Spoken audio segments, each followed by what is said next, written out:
Last September, the Conservative councillor for Wellingborough, Anthony Stevens, was arrested for an alleged hate crime after resharing a video on social media that criticised the police for their treatment of a Christian street preacher.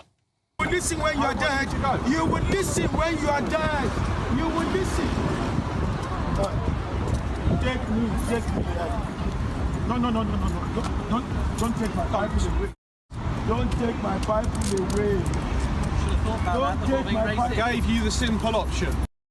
Well, a detective also reportedly telephoned the former mayor of Wellingborough to call for Mr Stevens to be removed as a councillor because of his views. With the Northamptonshire police now being accused of trampling over democracy, I'm joined by Anthony Stevens himself to give his side of the story. Anthony, first of all, thank you very much for coming in. So let's go through the whole thing.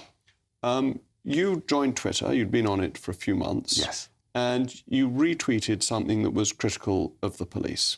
Yes, retweeted it to Richie Sunak. It's basically saying that the point I was trying to get over is that we should all be treated the same.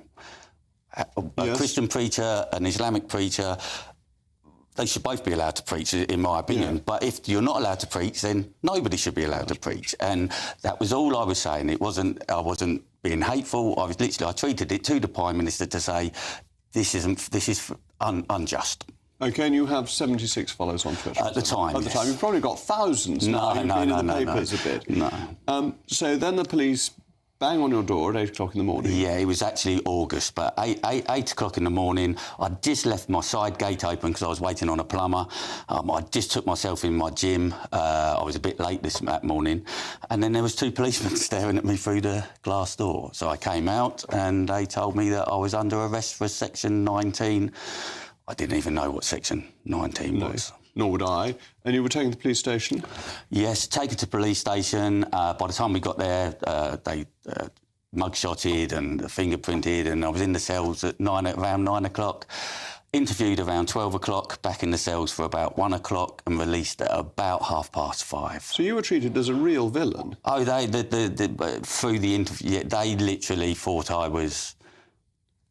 I wouldn't know how to explain it. It was... You were treated worse than if you'd been a shoplifter? Oh, definitely, yeah. Yeah, when they probably wouldn't have done anything very much. So that happens. Then the former mayor of Wellingborough is contacted. Now, what happened then? Well, actually, I only found this out after all the conditions was dropped. I sent an email to all my fellow councillors to tell them what had happened and said, look, if anyone's got any information, because we need to look into this. The former mayor contacted me and he said so it was the 8th of August I was arrested. On the 2nd of August, the DC in charge of the case contacted him to say that he needed to get me removed as a councillor. I'm paraphrasing because this was his statement. OK, and you've been told this. The police haven't confirmed this. Well, he's put a statement together which has gone to my lawyers and it's now gone over to the IAPC. Did any charge come from your arrest, or they just dropped it? It took them about 3 or 4 months. They delay charged. In between all of this, I was due to come on GB News on Dan Wootton. I posted it on a Facebook page. The following morning, afternoon, there was a hand-delivered letter from the DI basically warning me off of the media that I needed to get ask for legal advice when they already knew that I had a legal team. Because So basically my free speech was not only trampled on, they then blocked me from... And then all the media stopped. I'd been on Mike Graham and a couple of other things. And then it had all completely stopped because the police had... So again, this is... The police not only arrested me from what I believe is my free right to... you can annoy people by your speech. You can. I annoy people the whole time. I didn't intend to, but people get annoyed by lots of things I say. That's free speech. Well, we don't have free speech anymore. How did the former mayor respond when this was suggested to him? He told them that they had no right. It wasn't in his power anyway, and they have no right. The Conservative could deselect me, but I could then. I'm an elected official. The Croydon ward elected me in a free and fair election. I have my right to... The police shouldn't be allowed. This is what I've come on for now, is it's not the police's job to interfere, to subvert the political process for no reason. They hadn't even arrested me at the point when they asked for me to be removed. He said no.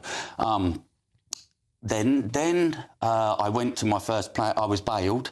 My bail conditions was not to approach or speak to two people. I won't mention them. One of them was this is a. Okay, don't mention them if you're not meant to mention them. No, but he's a councillor. Right. I asked my legal team, where do I stand? Yeah. And I'm the deputy chair of planning. Right. Jonathan had been quite ill a lot of the time, so I had stood in the chair quite a lot that year. And you were able to carry on doing your council work? Well, I went to the planning, and then the police then contacted Jonathan to say that he needed to stop me. Yes. He said no. They then said they'd raid the building to arrest me. He said you're not allowed. I'll actually stop you. Again, this is what I was told. Well, it sounds pretty serious.